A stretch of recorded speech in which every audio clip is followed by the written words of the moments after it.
कोकणातील प्रत्येक अपडेट जाणून घेण्यासाठी आजच माझे कोकणच्या सोशल मीडिया प्लॅटफॉर्मला लाईक, फॉलो आणि सबस्क्राइब करा। नमस्कार, मी प्रणाली भोसले माझे कोकणच्या बातमीपत्रात आपल्या सर्वांचं मनपूर्वक स्वागत करते। बातमीपत्राला सुरुवात करण्याआधी पाहूयात हेडलाईन्स। रत्नागिरी जिल्ह्यात 28 कोटींची गौण खनिज रॉयल्टी थकीत, जिल्हा प्रशासनाकडून 91 जणांना बजावल्या नोटिसा।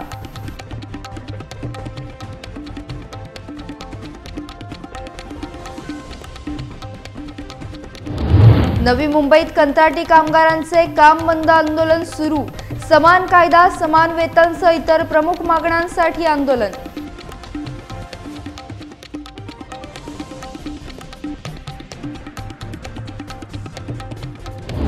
राजन साळवी भाजपमध्ये जाणार का? सेनेच्या जिल्हा प्रमुखांनी केला मोठा गौप्यस्फोट।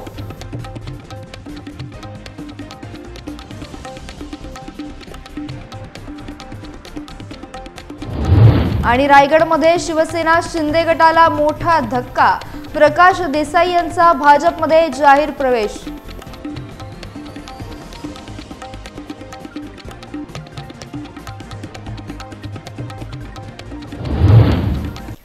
पाहुयात सविस्तर वृत्त। रत्नागिरी जिल्ह्यात वेगवेगळ्या ठिकाणी गौण खनिजांचे म्हणजे चिरे, काळा दगड, डबर, माती, वाळू आदींचे उत्खनन करून महसूल विभागाची रॉयल्टी थकवणाऱ्यांना महसूल विभागानं दणका दिलाय।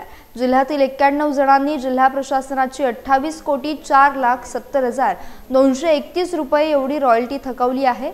संबंधितांनी 31 मार्च पर्यंत दंडासह ही थकीत रॉयल्टी भरावी अशा नोटिसा तहसीलदारांमार्फत बजावण्यात आल्या आहेत।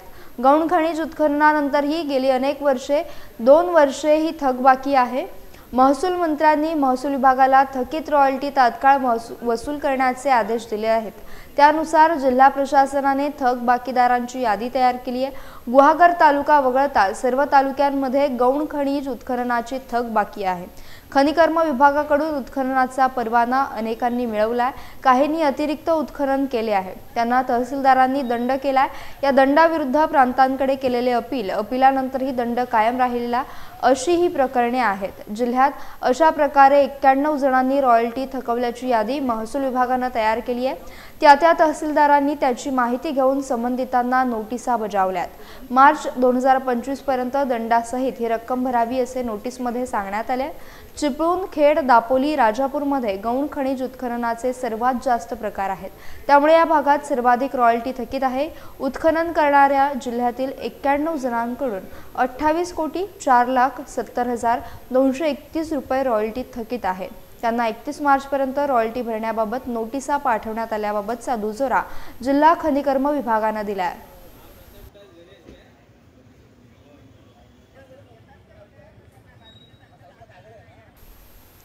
नवी मुंबई महानगरपालिकेतील विविध विभागांमध्ये कंत्राटी स्वरूपात कार्यरत असलेल्या 8,050 कामगारांनी समान काम समान वेतन या प्रमुख मागणीसाठी आजपासून काम बंद आंदोलन सुरू केले आहे।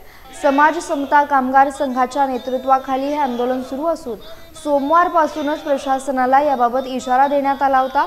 आज सकाळपासूनच सर्व कंत्राटी कामगारांनी आपले काम बंद करून आंदोलनाला बसण्याचा निर्णय घेतलाय। त्यामुळे स्वच्छता, जलपुरवठा, आरोग्य, बागायती, बांधकाम आणि अन्य महत्त्वाच्या विभागांचे कामकाज ठप्प होण्याची शक्यता आहे। काम बंद आंदोलनाद्वारे आम्ही नवी मुंबईकरांना वेठीस धरण्याचा कोणताही मानस ठेवलेला नाही, मात्र प्रशासन आमच्या मागण्यांकडे दुर्लक्ष करत असल्यामुळे आम्हाला आंदोलन करावे लागत असल्याचे कामगार संघटनेच्या नेत्यांनी स्पष्ट केले आहे।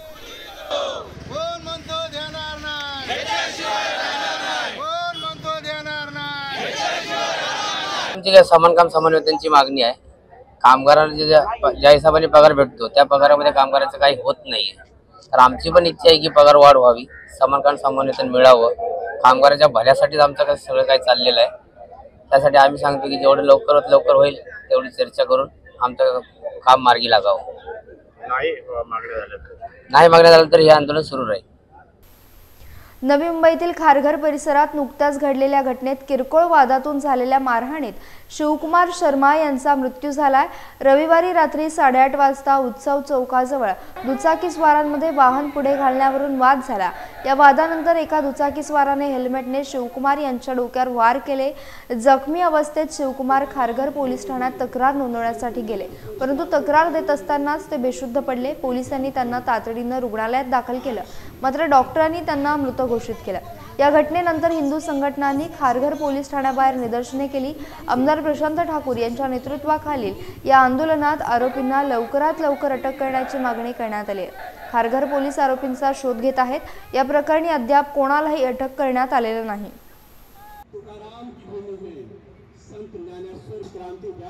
गेल्या रविवारी शिवकुमार शर्मा यांची जी हेल्मेट जोरजोरात मारून या ठिकाणी हत्या केली आणि या ठिकाणी जो एका धर्माचा इम्तियाज जो या ठिकाणी कार्यक्रम होता, त्या ठिकाणावरून जे तिथे जमातीचे लोक निघाले त्यातील एकाने जी हत्या केली हे स्पष्ट आहे। आणि हे असताना सुद्धा अजूनही तो आरोपी या ठिकाणी मिळत नाहीये। हे तर खरं या पोलिसांचं अपयश आहे की का त्यांना अजून तो आरोपी मिळत नाही। सैफ अली खानवरती या राज्यामध्ये हल्ला झाल्यानंतर दुसऱ्या तिसऱ्या दिवशी एक चाकू हल्ला होतो, परंतु ते आरोपी लगेच मिळून येतात। परंतु एक सर्वसामान्य या ठिकाणी जो हिंदू युवक आहे त्याच्यावर त्याची हत्या झाली आणि त्याचं जर आपण हत्येचं स्वरूप बघितलं असेल तर हेल्मेटने मारू म्हणजे त्याच्यामध्ये कुठल्याही प्रकारचं हत्यार, तीक्ष्ण हत्यार त्याच्यामध्ये वापरलं गेलेलं नाही।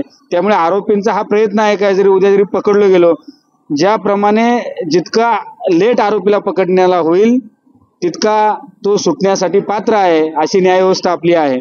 त्यामुळे त्याला पकडण्यास उशीर करणं, त्याने वापरलेलं हत्यार म्हणजे ते हेल्मेट आहे, त्यामुळे त्याचाही जास्त काही म्हणजे पूर्णपणे तो आरोपी निर्दोष सुटावा असं काही प्रेशर स्थानिक पोलिसांवरती कुठल्या जमातीचा आहे का, या सगळ्या गोष्टींचा उहापोह गरजेचा आहे। आयोजकांवरती अजून FIR झालेला नाही।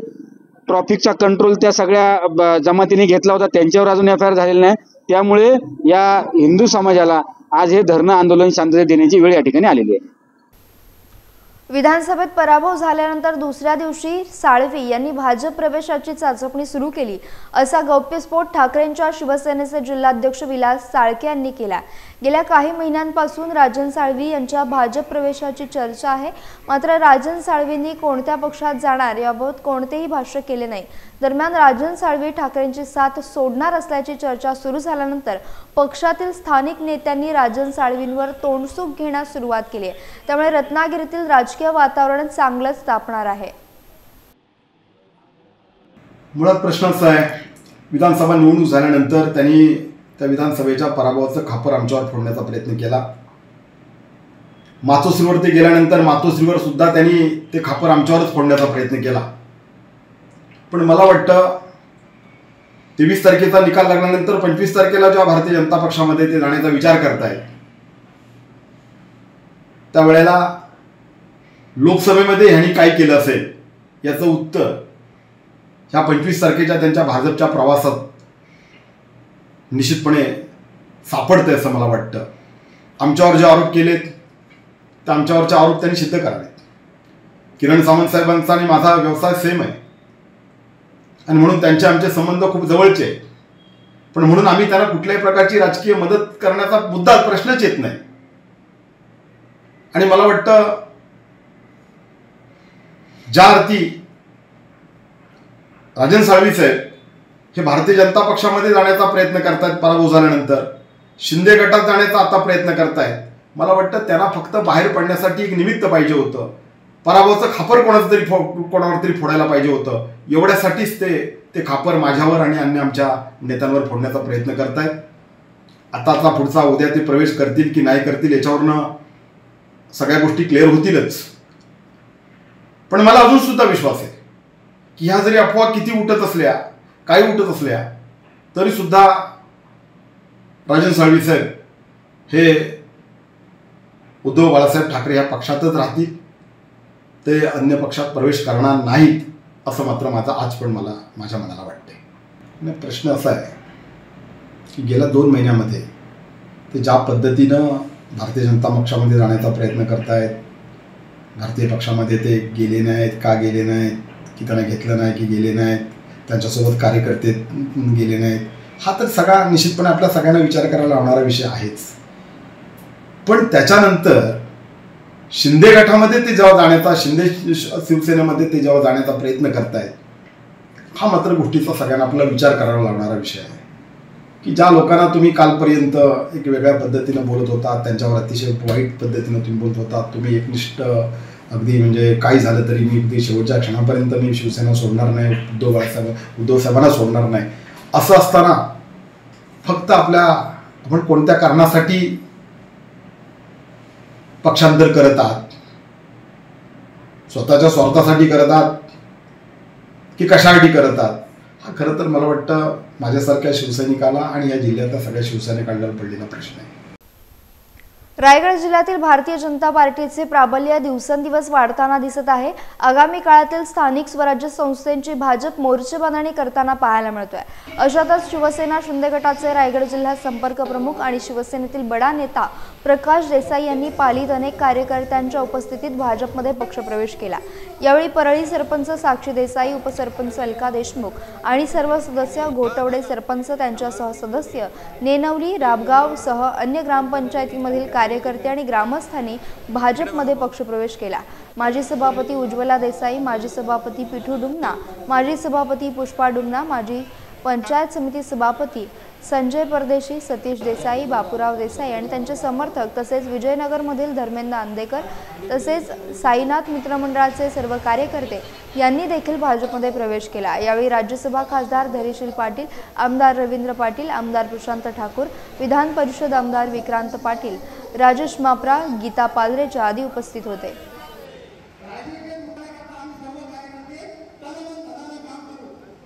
भाऊंचा प्रवेश आम्हाला खूपच फायदेशीर ठरेल. या सगळ्या विषयामध्ये प्रकाश भाऊंसारखा सामाजिक क्षेत्रामध्ये काम करणारा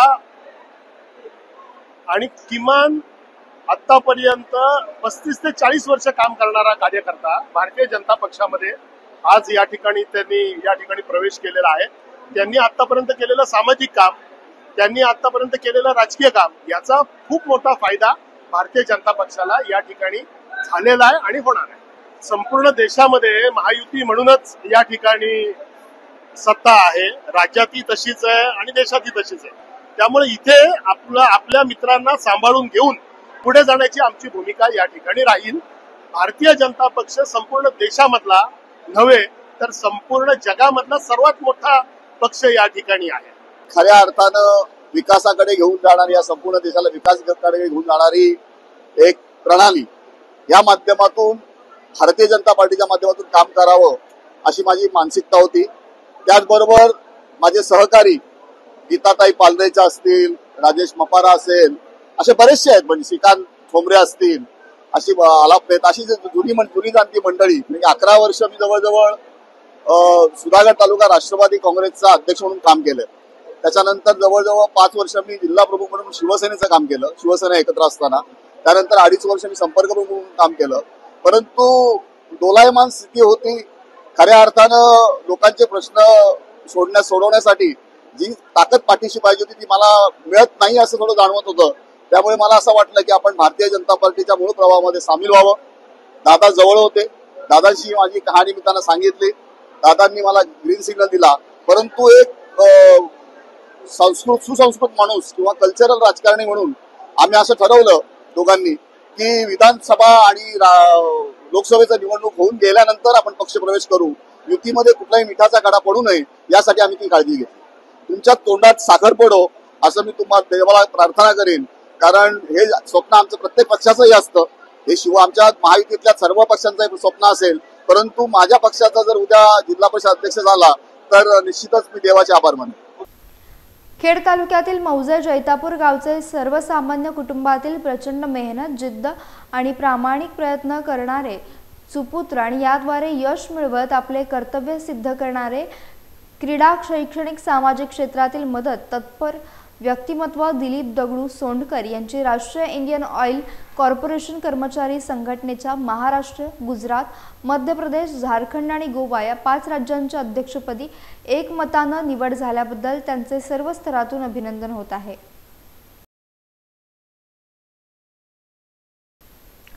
श्री विठ्ठलराव जोशी चॅरिटीज ट्रस्ट आयोजित शिवजयंती निमित्त होणाऱ्या 11व्या डेरवन यूथ गेम्स 10 मार्च ते 16 मार्च 2025 या कालावधीत आयोजित करण्यात आले आहेत।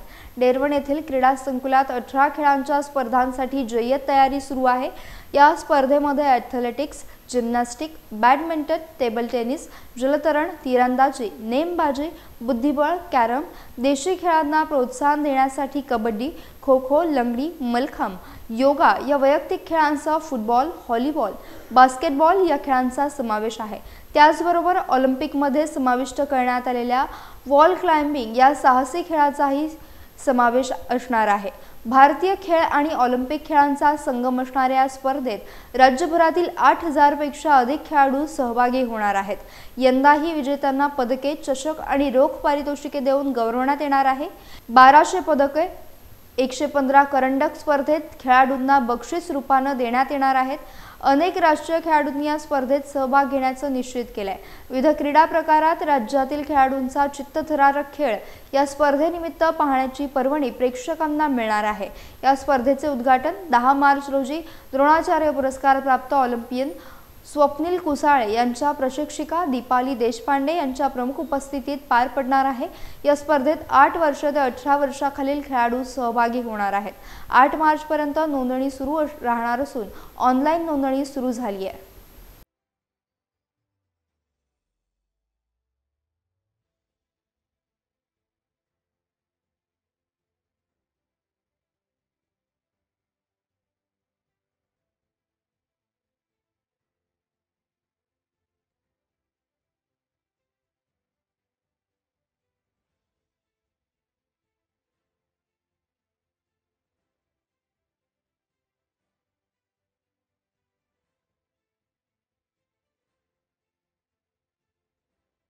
यासह बातमीपत्रात वेळ झाली इथेच थांबण्याची। भेटूयात नवीन बातमीपत्रासह। तोपर्यंत तुम्ही कुठेही जाऊ नका, पाहत रहा फक्त माझे कोकण।